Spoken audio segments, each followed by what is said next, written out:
Real Maharashtra 24 news, आम्ही दाखवतो सत्य।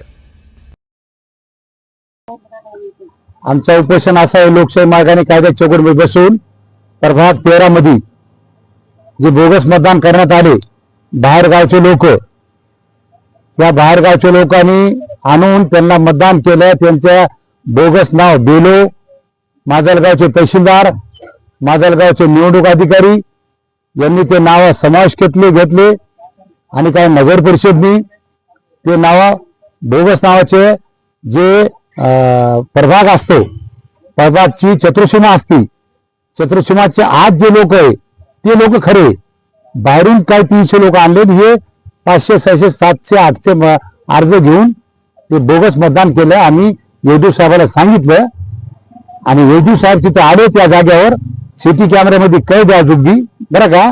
येदू साहेबांनी त्या मतदान करायचं मान्यता दिली आणि त्यांच्याकडे आधार कार्ड नव्हता। आता याच्या पूर्वी येदू साहेबांनी सांगितलं होतं की जर कोणी बोगस आधार कार्ड काढले तर त्यांच्यावर गुन्हा दाखल करीन।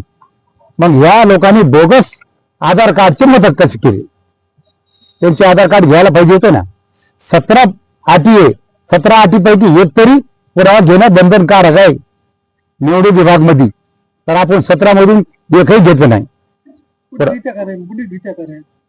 पुढची दिशा आमची अशी, इथं जर आम्हाला न्याय मिळाला नाही तर आम्ही कलेक्टर साहेबांकडे आत्मदहन करणार त्यांच्या कार्यालयासमोर। हे आमचं स्पष्ट आहे, त्याच्यामध्ये काही बदल नाही।